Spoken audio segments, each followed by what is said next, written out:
네, 반갑습니다. 이제 이번에 71페이지, 이제 여기 좀 중요한 내용이 있으니까 여러분들이 잘 들어주시기 바랍니다.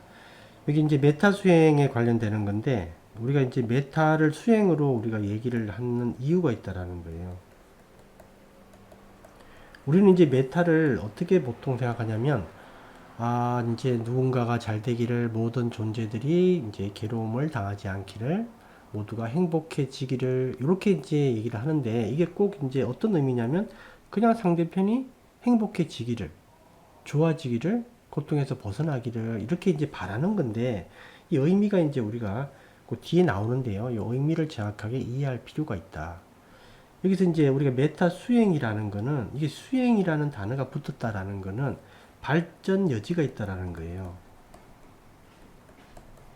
근데 우리가 마치 이제 뭐 그냥 수험을 이제 뭐 대학교 수험 시험을 앞둔 자식을 위해서 뭐 교문 앞에서 막 비는 거 있죠. 그 다음에 뭐 예전에 이제 그 할머니들이 정한수를 떠놓고 뭐 손자나 자식들이나 이렇게 빌었던 그런 시대가 있었죠. 지금도 이제 그런 분들도 계시겠지만 그게 나쁘다는 뜻이 아니라 메타는 그런 형태가 아니라는 거예요. 그래서 이게 수행이라는 단어가 붙고 발전 여지가 있다. 그 의미를 가지고 있다라는 점을 우선 하나 기억해 두고 거기 보게 되면 이제 이렇게 나옵니다. 메타라는 단어를 선의로 번역하는 것을 더 선호합니다. 어떤 사람들은 그것을 사랑스러운 친절이라고 번역한다라는 거. 이게 이제 보편적으로 이렇게 지금 번역하고 있습니다. 근데 왜 이렇게 번역하냐라고 물어보니까 3장에 우리 찬팅문에 있는 거예요. 찬팅. 우리 단마유 찬팅문에도 있는 내용인데 이제 요 부분을 근거로 한다. 그래서 사랑스러운 친절이라고 번역을 한다라고 얘기를 하는데 그게 어떤 문장이냐면 거기 어머니가 자신의 외아들을 소중히 하듯이 우리도 모든 생명체를 소중히 여겨야 합니다. 그러나 그것은 실제로 3장 본문이 말하는 바가 아닙니다. 거기가 이제 중요하죠. 그래서 이 말이 참 좋아 보이잖아요. 어머니가 자신의 외아들을 소중히 하듯이 우리도 모든 생명체를 소중히 여겨야 합니다. 이렇게. 그 외아들을 대하듯이 모든 존재들의 생명을 그렇게 아끼고 좋아해야 된다. 이렇게 이제 지금 얘기를 하는데 이걸 근거로 메타를 사랑스러운 친절이라고 번역해야 된다라고 주장하는데 요 근거가 좀 잘못 해석했다라는 거예요, 이거를. 그래서 그 밑에 제일 밑에 거기 체크 표시한 데 한번 보시면요.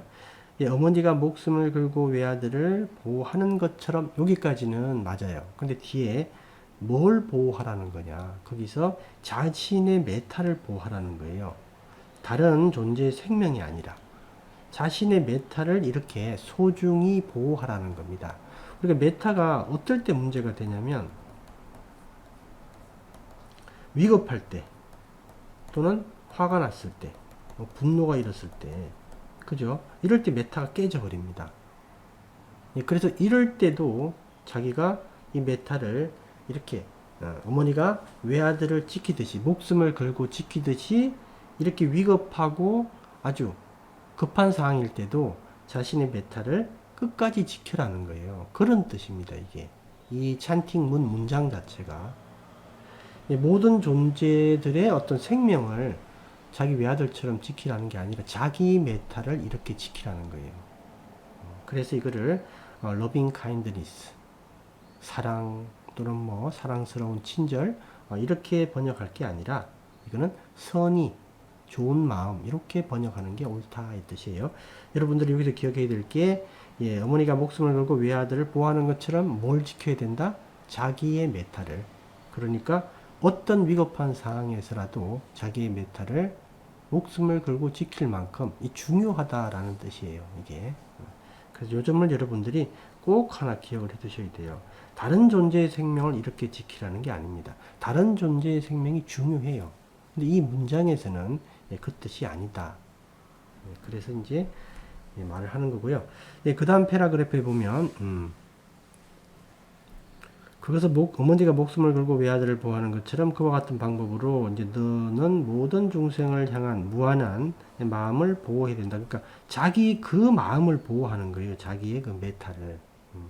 즉 당신은 항상 무량한 메타를 보호해야 합니다. 이것은 당신이 다른 사람을 좋아할 필요가 없다는 것을 의미합니다. 즉, 뱀에 대한 메타를 가지고 있다고 해서 뱀에게 다가가서 쓰다듬을 필요가 없습니다. 아마 뱀도 그것을 좋아하지 않을 겁니다.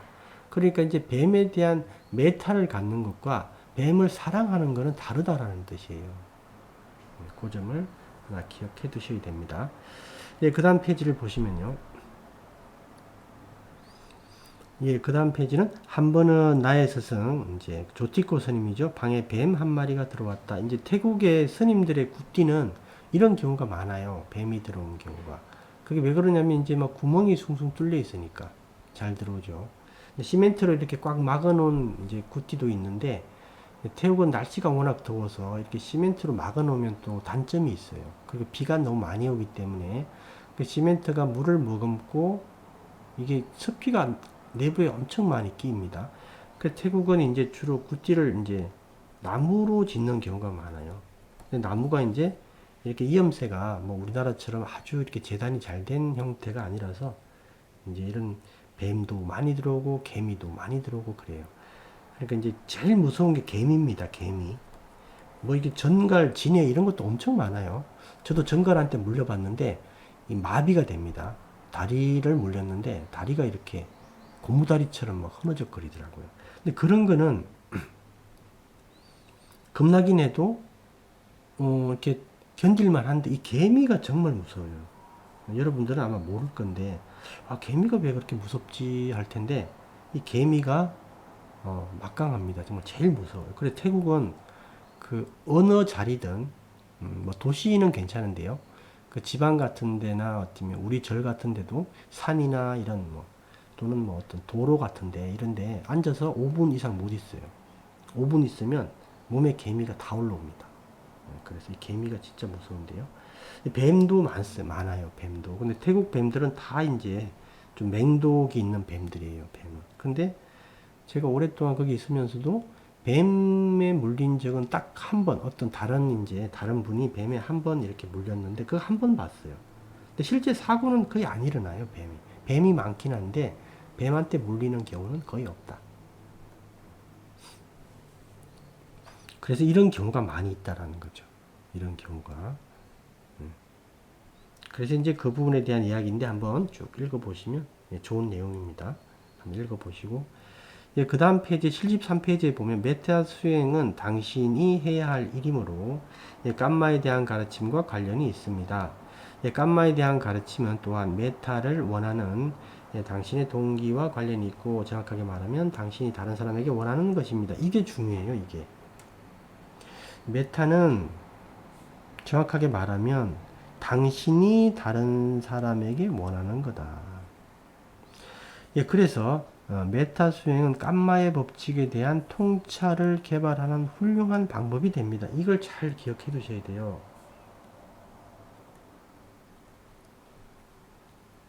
그러니까 이제 메타에 이제 우리가 이제 모든 존재들이 이제 편안하고 행복해지기를 고통받지 않기를 이렇게 할 때 그 내면에 어떤 의미가 있냐면요. 다른 사람, 다른 존재들도 악의를 갖지 말고 올바른 마음을 갖기를 이런 것들이 있는 거예요. 예, 그래서 그 밑에 보면 우선 메타는 개발돼야 하는 거다. 개발돼야 하는 거. 타고나는 것이 아니다. 이것도 중요한 내용이에요. 개발되는 겁니다. 메타는 타고나는 게 아니다.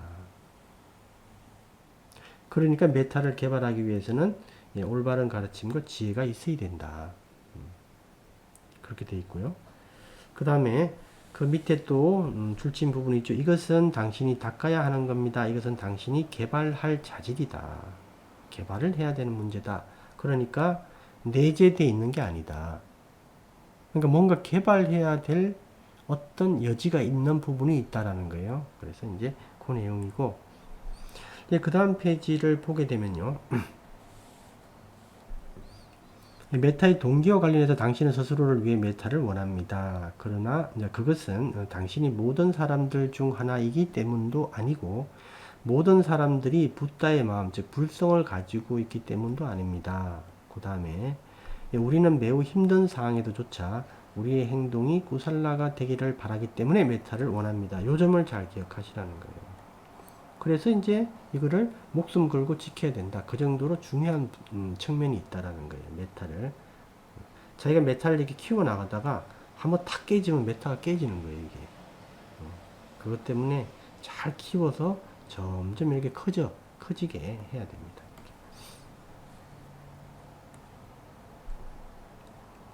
그 다음에 이제 이게 제가 말하는 이제 여러분들이 꼭 알았으면 하는 이제 꼭 알았으면 하는 이제 그 내용인데요. 예, 그리고 마지막으로 당신이 타인에 대해 메타를 원할 때 그것은 단지 솜사탕 같은 생각을 퍼뜨리는 것이 아닙니다. 예, 이 부분도 줄을 하나 치겠습니다.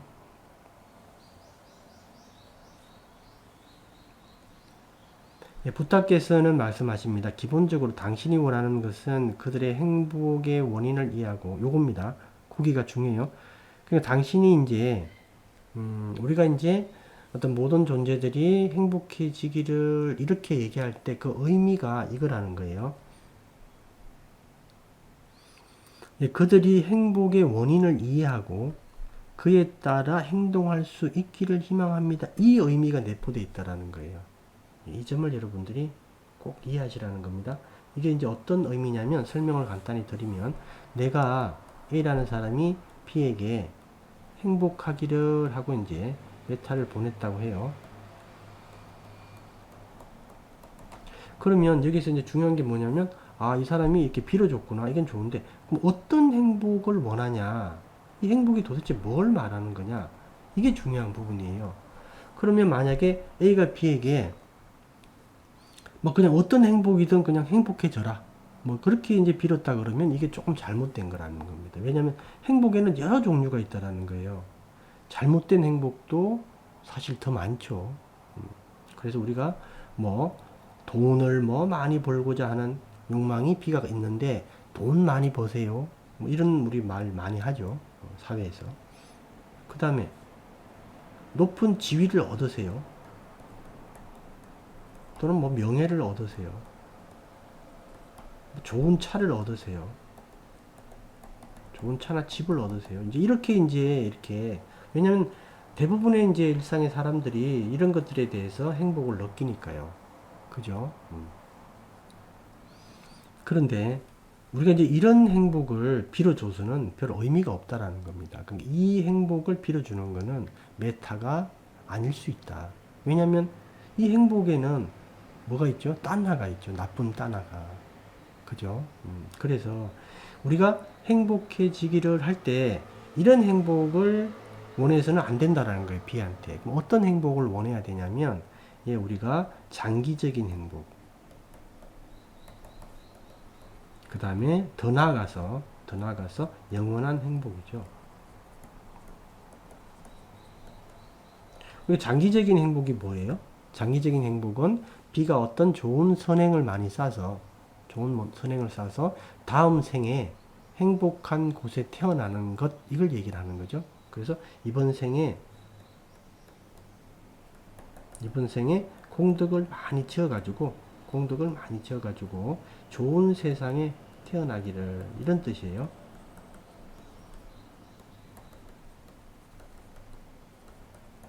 그 다음에 영원한 행복을 이렇게 빌어주면 더 좋겠죠. 이거는 뭐죠? 이거는 붓다의 가르침을 이해하고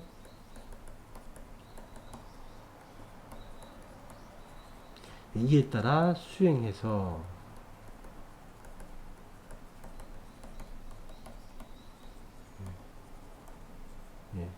영원한 행복을 얻으세요.